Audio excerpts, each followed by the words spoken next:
Patchwork Heart Ministry and Fiat Ministry Network invite you to discover your mission, a brand new in-depth monthly video series featuring engaging Catholic speakers who will challenge you to live your life abundantly. For only $25 a month, you will receive a personal monthly mission, including 3 full-length inspirational talks that build upon a new theme each month. Sign up for the Discover Your Mission tier at patreon.com/patchworkheartministry today.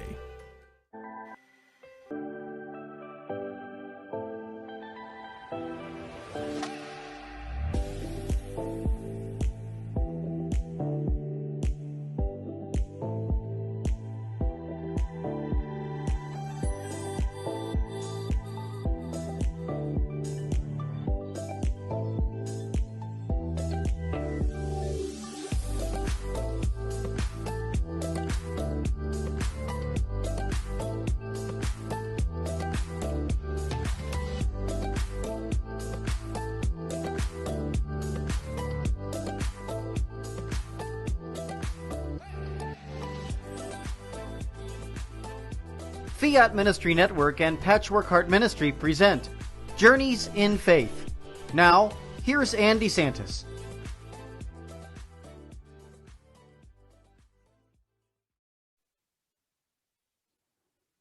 Hi, good evening, and welcome to Journeys in Faith here on Fiat Ministry Network. I have an amazing guest for you on this evening. I have Julieanne Bartlett. She is the founder of Passion of Hope, and she offers a fresh perspective on singleness and the desire for marriage. So I would like to welcome Julieanne Bartlett. Thank you so much for joining us. Hi, Ann. Thank you so much for having me. I'm really honored to be here. Yes, and you've also been a guest on my podcast, on the Sewing Home podcast with Bill Snyder and I, and we are grateful that you came and had that podcast with us. And yeah, this is going to be an amazing show for people to learn more about your ministry. They would go to passionofhope.com. That's correct. That's right. So let's start out with your own personal story. Go way back, right? Your faith journey. Sure. Well, I think, I shared a little bit about this on the Sewing Hope podcast as well. But I was born and raised in the Catholic Church. And I had attended, CCD for like 8 years, basically the same amount of time that I was in, second grade through 8th grade. I had also attended public high school. I had begged my parents to send me to Catholic school, so they put me in Catholic high school. I, unfortunately, though, never really learned anything about the Catholic faith through those 8 years of probably 6 years of CCD and 4 years of Catholic high school. It was, through the 70s and into the 80s. And I was in an area where it was, very dry faith.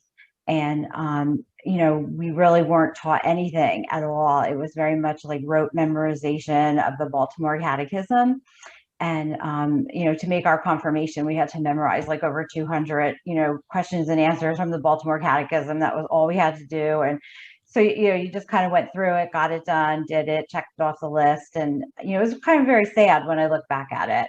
And then high school didn't really learn anything either, even though we had to take 4 years of religion. And I had a neighbor who I was, she was Presbyterian, but she really had a relationship with Jesus Christ. And I used to go over her house a lot and talk to her.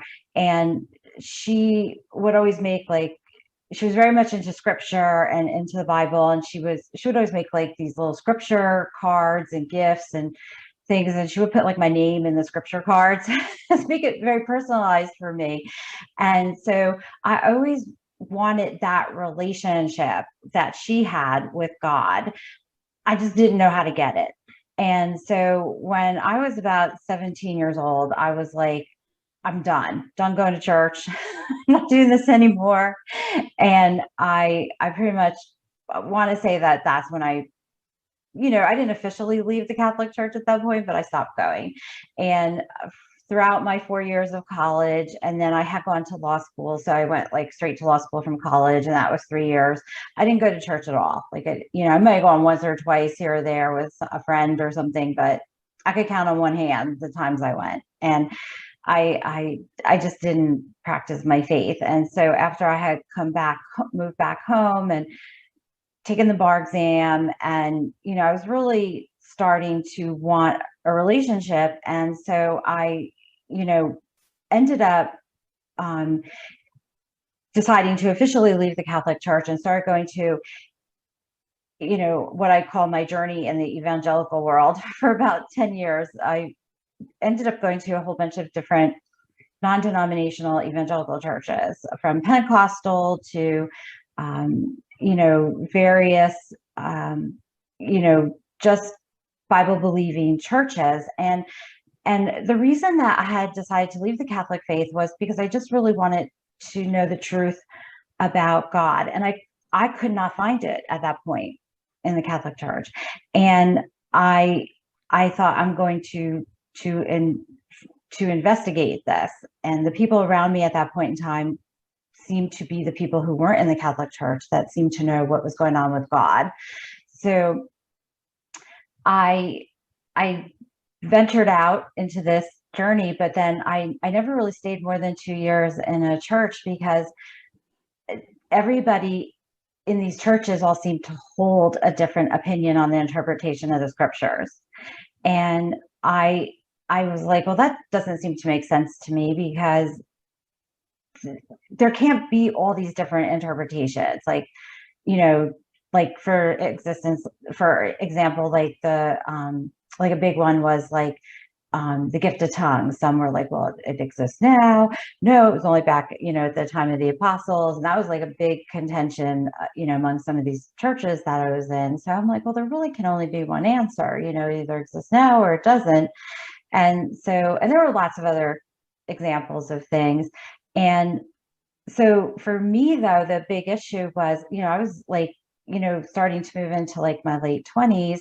And, I always wanted to get married. I always struggled, with relationships, because I had a lot of trauma and abuse in my background. I have a mother wound, and I didn't really understand at that point in my life how much that was playing into my inability to, sustain a relationship or a healthy relationship that could, get to marriage.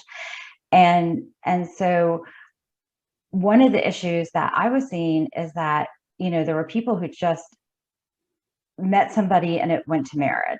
And the churches I was in were like, well, those people are obviously called to marriage, and then people like me and other people who were similar to me who struggled to get married, they were like, well, obviously God called you to be single, and there's nothing you can do about it. And I was like, I could just never accept that.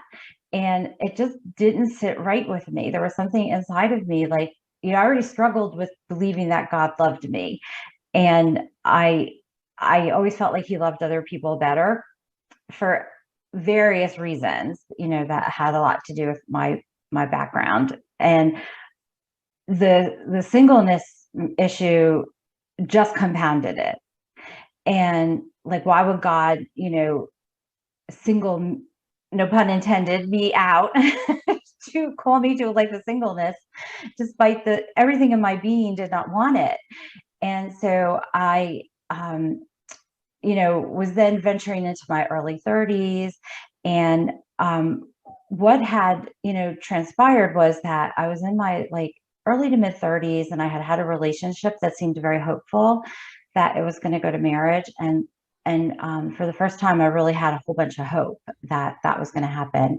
And then when the relationship didn't work out, I was really like, one, kind of not so devastated that it didn't work out, because I was part of the decision of it not working out, but really kind of devastated with God. And I was like, I have to get to the bottom of this answer. Like, I have to figure this out. And that's kind of part of my personality. And I know that God's gifted me with those skills. Like I love problems and I love trying to figure them out. And I was like on this quest, and I spent like 3 weeks, I remember, on the internet. Like, this was back in like 2004. So I was like, I have to find, and I was not back in the Catholic Church at that time. Like, I have to find the answer to this. And there was like nothing. Everything that I searched was like, well, God calls you to be single. You can't do anything about it. And God calls some people to be single. And then towards the end of my 3 weeks, I found this like one article that was in ChristianityToday.com, which is a, like non-denominational Protestant periodical that was called A Singular Hope. And it was written by a woman named Kimberly Hartke, who's now a friend of mine, that she married at the age of 40. And she actually wrote that she was giving hope that you can get married. And so I reached out to her and had a conversation with her on the phone. And it turned out that she, lived in an area where I was going to visit in a month later. So we met in person. And in addition to that, she was not raised Catholic, but she had come into the Catholic Church. And I was like, oh no, like, I'm not going back to the Catholic Church. Like, and so that was like in February of 2000, actually February 2004. And in all of the little pieces of information she had given me about singleness that I pursued and trying to understand, she recommended that I look at Catholic writings, that the Catholic Church was very pro-marriage and everything. In looking at that to try to understand, like, I was so desperate for the truth that I was willing to look at anything about God and marriage to find some hope. So in doing that and looking at Catholic writings, it led to me looking further into the Catholic Church and researching like how Martin Luther had ended up splitting from the church, looking into the early church fathers and their writings, and some of them who had been mentored by the apostles, and going back into what early church worship had looked like and understanding all of that. And it was that Easter of 2004, I had this huge recognition that, the Catholic Church had the fullness of truth and was the true church. So it really was only like 3 months after I had met with her that I was like, I have to get back in the Catholic Church.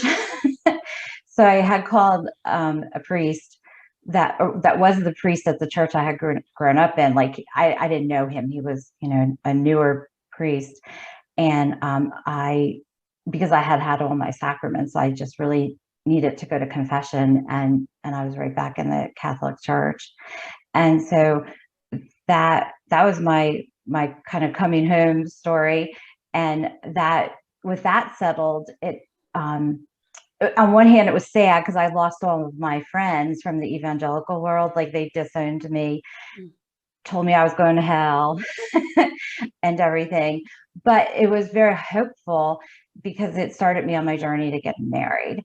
And I was, I didn't realize at that time I still had about 6 years ahead of me to meet my husband. But part of that was because I didn't realize at that time how much I still didn't know about the theology of how much God loved marriage. And I was still so wounded in not knowing how much God wanted something good for me. And marriage is good. God said that it's not good for a man to be alone. So when we're absent of that gift of marriage, I always believed he was holding something good from me. And I still struggle with that today. So, but that's a whole nother story. So. Yes. You thank you so much for sharing. You do have an incredible story. Thank you for opening up your heart and sharing yourself with our audience. And so you give a lot of hope. The name of your ministry is Passion of Hope, and it goes right along with your life. And you had a passion for hope not just for yourself, but also for others. So, and that's why you're doing the ministry that you're doing right now. So thank you. Before we go to our break, now we're not quite there yet. I thought you could tell us how you met your husband. Sure. I I was 42 at the time, and I had just moved to Maryland. I used to work for the federal government, and I just moved there to Maryland to take another job. And I was really kind of at the end of I always tell me I was really at the end of my rope. And and it was interesting. I always, because I'm very performance based. This is something that God's still working on me with, that believing that you can only earn love through your performance, which is so not the case with God. I always felt like I had to earn marriage, and that nobody could love me for me, and I had just moved to Maryland, and I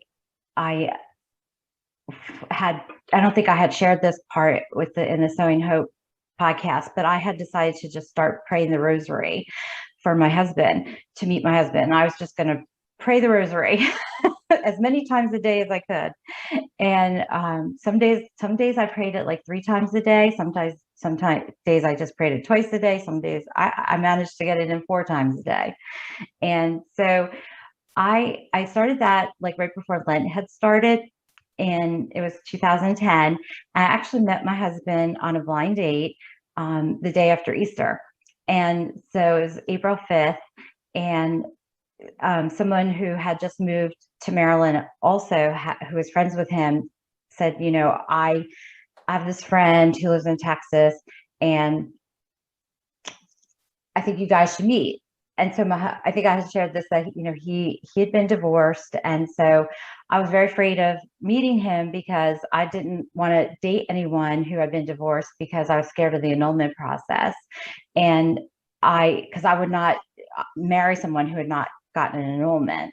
And but I agreed to meet him because I just felt like I didn't want her. She was not Catholic, and I didn't want to go through the explaining of the whole issue and everything. So I thought, well, I'll meet him. I had been on a number of blind dates before, and they never worked out. So I thought, well, the numbers of this working, the chances of this working out probably isn't very good anyway. So I won't have to go into any explanation. So I met him, and he was in town for a week, and we ended up going on like 3 dates for the week that he was in town. And he was getting ready to go back to Texas, and he had shared with me that he really saw this going somewhere. So I thought, well, I better kind of levy up at this point. So I explained to him that I was very Catholic, and that if he really saw it going somewhere before he invested time and money, that he might want to know that he's going to have to get his initial marriage annulled. And I really thought it would scare him away. And it didn't. And he was not Catholic at the time. He was an evangelical Christian. And so he went back to Texas, and he went to his local Catholic church and met with the priest there to find out all about annulments. And I think I had shared that we ended up getting his first marriage annulled within 2 weeks in the Catholic church.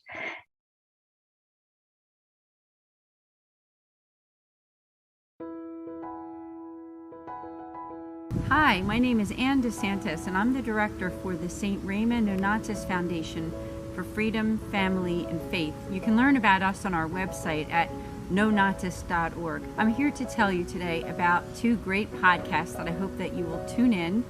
The first Tuesday of every month at 8 o'clock, we have a podcast specifically for Catholics affected by divorce. From 8 to 9 p.m. Eastern, go to Philly Nonatus on YouTube to subscribe. In addition, we also have a podcast the last Thursday of every month. That's also at 8 o'clock Eastern Time for 1 hour. And that one is for families in crisis. We have some really great guests coming up soon, so hope to see you then. Please also consider the fact that you can make spiritual direction appointments with us, with our spiritual moderator. All you need to do is go to our website on the contact form and just reach out to us. We'd be happy to hear from you and look forward to setting up an appointment. So would love to connect with you. Please share this video and let people know that we're there for families affected by divorce and also families in crisis. Thank you.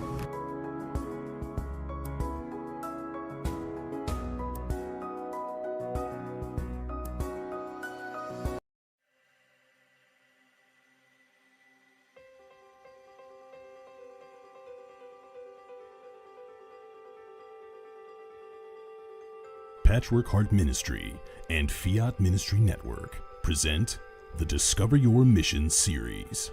Now, I had been brought up without any prayer, without Bible, without church, nothing of that kind. And so when my father died, I became suicidally depressed. I had no desire to live. And yet, by the grace of God, whenever I got to the point of actually taking my life, I always had this interior conviction that if I took my life, I would simply find it again on the other side, and it would be permanent misery. But it wasn't until I became a wife and a mother, and I began to try and pass my faith on to my children, that I realized that everything I knew about Jesus was memorized doctrine. I was a good man, I was a good father, I was instilling the sacraments into my family. I was definitely not intentional. I was stuck rope to my faith. But what kind of strength did he have? Jackie did not just have a strength of body or baseball skill. He had a strength inside of his spirit, a courageous meekness that empowered him to play the game. And I tell him what is going on with me, and he's like, oh, okay. And I'm like, no, I think this is like some sort of miracle, dude. And he's like, okay, of course, but I'll believe it when I see it, honey. You've been trying to quit, and you've been saying this and saying that, and his big line to me is, you shouldn't say things, because I never follow through on them. And so this was week after week, month after month. He is looking at me like, this is a miracle. There is no way that you, on your own, could have done this. So we are called to sing. All of us are called to sing. All of us are called to express ourselves and join our voice into the unity of the church. Often with my choirs, I ask them to listen to each other, to listen to the sound that they make together as one. That's what we're aiming for. Through the harmony or unison, we're aiming for a one sound. You need to decide, what are you going to participate in? Are you going to participate in the historic Christian idea of the altar of sacrifice, which is in the Eucharist, or not?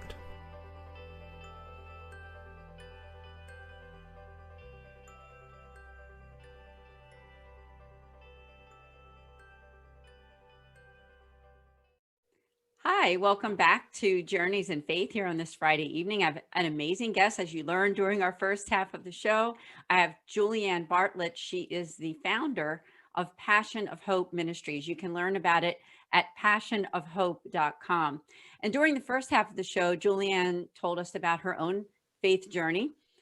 And basically, she was experiencing something called prolonged singleness, but she had the desire for marriage. And that's what she talked about during the first half of the show, and told us how she met her husband, Seth. So during this half, I thought, Julieanne, tell us about Passion of Hope and how did it get started? Sure. Well, I really felt the desire and that, that there needed to be a resource out there, that there was nothing in the Catholic Church that I could find, maybe there is and I just haven't seen it, that needed to speak to the, cohort of singles that are out there that desire marriage but are unable to get there like I was. Because if it hadn't been for that article that I had found, I wouldn't have been able to find a stitch of hope. and for me, meeting Kimberly through that article and having gotten back into the Catholic Church, and then I was introduced to another woman because she kind of mentored a group of women in her area and helped, maybe a dozen or so women get to marriage.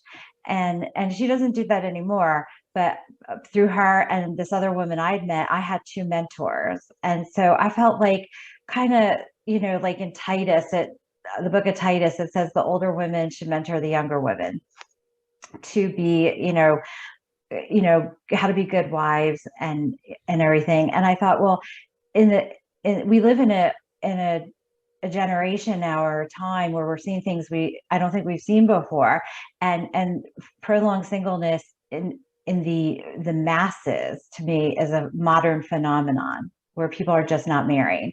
And I was able to locate a 2014 study that's on the United States Catholic Conference or Conference of Catholic Bishops that shows that over 40% of Catholic singles or Catholic people are not married, that they're single. And that's huge. That's that's following not far behind from the actual, world statistics for the United States, which is over 50%. So not only in the divorce statistics, but in the not married statistics, is the church following not far behind for the world. And we're supposed to be set apart from the world. And we're supposed to be leading the way, because we're the church. And so I thought, there needs to be something out there to help people. I wanted to create something that I wished had been there for like when I was single. And so I thought, let me do that. And so that was kind of the genius, for lack of a better word, behind Passion of Hope. And so I think the two things that need to, be learned by people, which was, are part of what the resources that I'm doing, which is putting a blog post out there on my website, in addition to me trying to, do podcasts. Like I'm, was on your podcast. I've been a guest on several other podcasts. I'm also writing, or trying to get published in various periodicals. I'm an author at Catholic Match, the dating website. I just had an article published in Crisis Magazine. So I'm trying to, get information out there, because I believe the people who are really hungry for it will, receive the information that, God's trying to pour into them. It's twofold. It's receiving the theology of how much God loves marriage, and that there is a universal call to marriage. And I'll, share that in a moment. And then there's also things I think that we have to do to work on ourselves, to work on the things that are preventing us from getting to marriage. And so it's this twofold, process. And I had to do that myself, like change certain behaviors that, were hurting me, and then also believe that God wanted it for me, so that I was able to pray for it. Yeah, I love your perseverance through all of it, because you weren't sure on your own end when you were single for a while what direction your life was going to go in. But God had other plans, and not only plans for you to meet Seth and get married, but also for this ministry. Now, I know that there's also a story related to Seth, because I happen to be the director for a foundation called the St. Raymond Donatus Foundation. You know about that. Yes. And that we make outreach to Catholics who are affected by divorce and separation.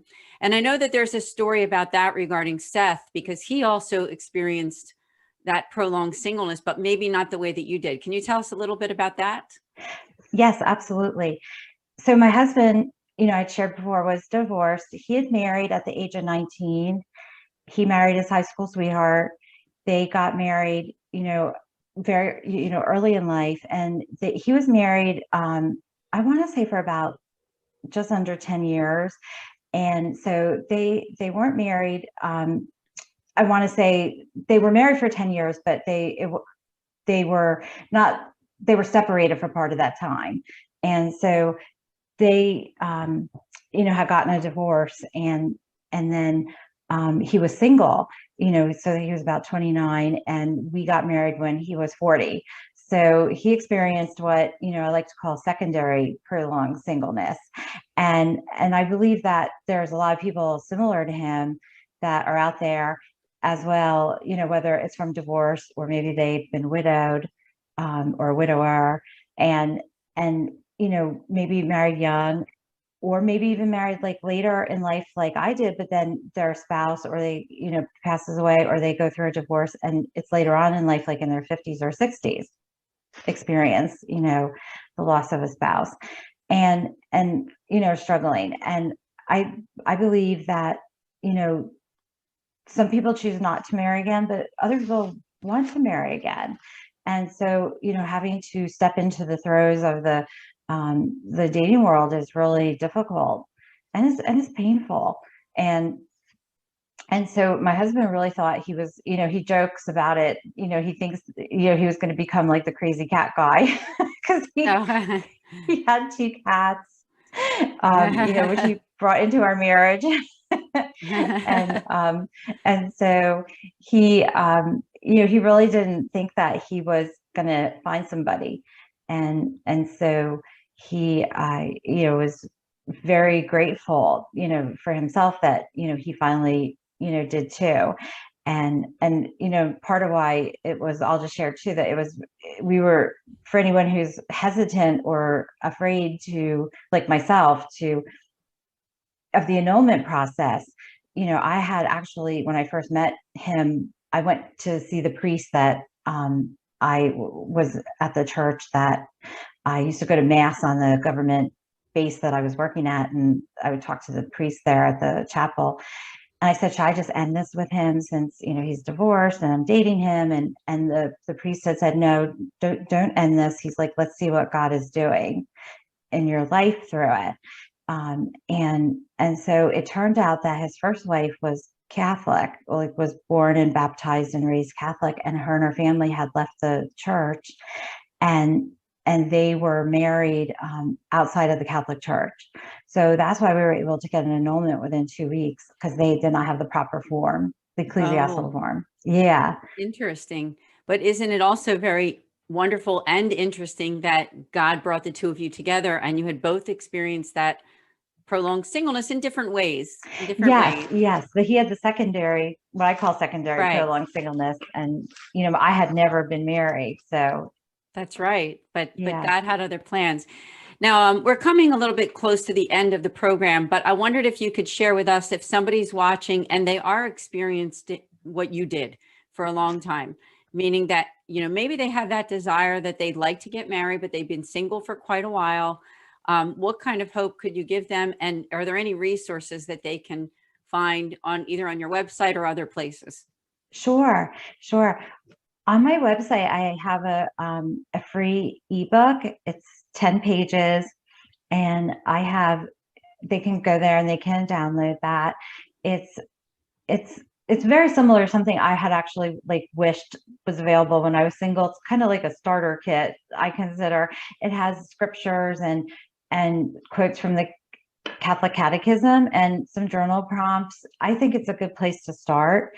And there's also a resource page, and on there I have some links to other books, which they're not Catholic, but they were books that I read while I was Catholic and before I came back into the Catholic Church, that I thought were very helpful in they point to scripture, and they're, I don't think they contain the fullness of truth on, God's desire to help people get married, but I think they are a good starting place. Obviously, I'm putting together a book proposal to try to get a book published on, what I believe is the fullness of theology on, God wanting to help people get married.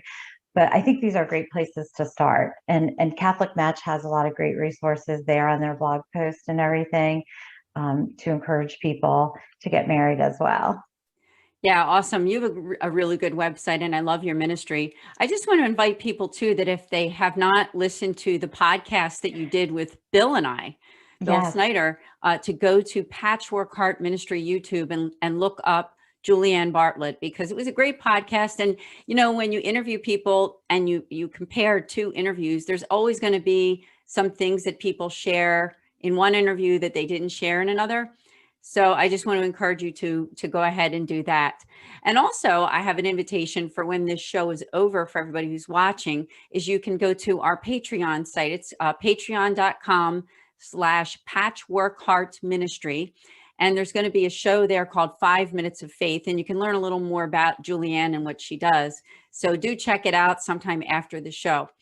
One thing I wanted to talk about before we end, Julieanne, was what about prayer? Now, I know that you prayed a lot and God did answer your prayers in that special way. Is there a certain way that people can pray that can help along whatever it is that God's will is for their lives? Yeah, I encourage people to pray the rosary. I really do, for marriage. And that's for two reasons. I believe that, Sister Lucia told us that the battle at the end times, the final battle between God and Satan, was going to be the battle over marriage and the family. And I believe that includes the battle to get married. And so I believe that the rosary is a great weapon to help people in that battle. And also, I feel that the Blessed Mother has a heart for people to get married, because even though we always focus on her virginity, like her perpetual virginity, which is absolutely true, that she's also a spouse. She is the spouse of the Holy Spirit. And so she has a soft spot in her heart for people to want to be spouses. And so I believe that's why when I was praying the rosary, that, that's the prayers that were answered, because I had done a whole bunch of novenas to different people. Like nothing seemed to work for me, but the rosary worked. Yeah, I love the rosary, and I can't recommend it enough to everyone. And spending that day, even if just 5-10 minutes in meditation. So yeah, that's beautiful. So we do have to end, unfortunately. Julieanne, you have to come back at some point. Do you have any final words before we end? I just encourage people to have hope that, there's, a universal call to marriage, and, that God has not singled you out to be single unless, there's a religious vocation. So that's right. Thank you so much. Please do come back again, and we will see all of you here next week on Journeys in Faith. God bless.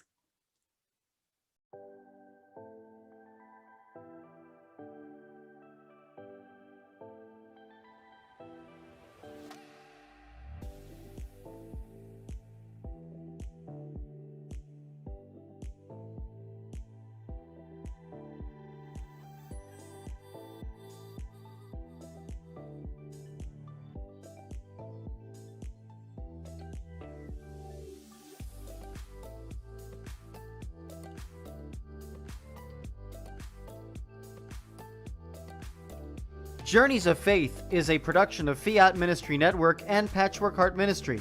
For more information about Journeys of Faith, email info@fiatministrynetwork.tv. And be sure to friend, follow, and like us on social media. Just search Journeys in Faith with Ann DeSantis.